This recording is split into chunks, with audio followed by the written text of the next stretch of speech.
महर्षि भृगु ब्रह्मा जी के मानस पुत्र था। उनकी पत्नी का नाम ख्याति था, जो दक्ष की पुत्री थी। महर्षि भृगु सप्तर्षिमंडल के एक वृक्ष है।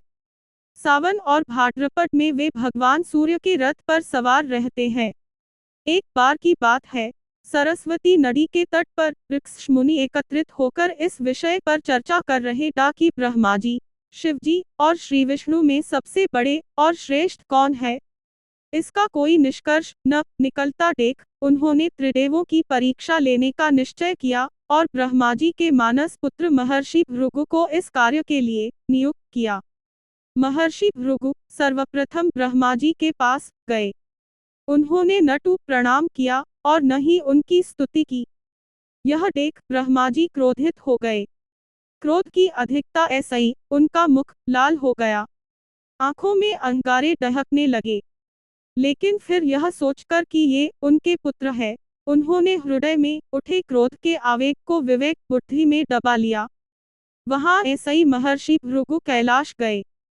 देवाधिदेव भगवान महादेव ने देखा कि भृगु आ रहे हैं, तो वे प्रसन्न होकर अपने आसन ऐसे ही उठे और उनका आलिंगन करने के लिए भुजाएं फैला दी।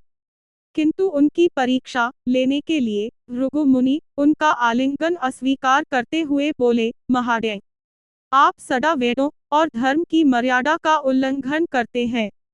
दुष्टों और पापियों को आप जो वरदान देते हैं, उनसे सृष्टि पर भयंकर संकट आ जाता है।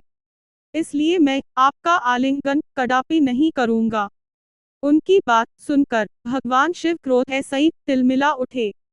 उन्होंने जैसे ही त्रिशूल उठाकर उन्हें मारना चाहा, वैसे ही भगवती सती ने बहुत अनुनय विनय कर किसी प्रकार ऐसे ही उनका क्रोध शांत किया। इसके बाद भृगु मुनि वैकुंठ लोक गए। उस समय भगवान श्री विष्णु देवी लक्ष्मी की गोद में सिर रखकर लेटे था। भृगु ने जाते ही उनके वक्ष पर एक तेज लात मारी। भक्त वत्सल भगवान विष्णु शीघ्र ही अपने आसन ऐसे ही उठ खड़े हुए और उन्हें प्रणाम करके उनके चरण सहलाते हुए बोले, भगवान, आपके पैर पर चोट तो नहीं लगी? कृपया इस आसन पर विश्राम कीजिए। भगवान, मुझे आपके शुभ आगमन का ज्ञान न था, इसलिए मैं आपका स्वागत नहीं कर सका। आपके चरणों का स्पर्श तीर्थों को पवित्र करने वाला है। आपके चरणों के स्पर्श ऐसे ही आज मैं धन्य हो गया। भगवान विष्णु का यह प्रेम व्यवहार देखकर महर्षि भृगु की आंखों ऐसे ही आंसू बहने लगे।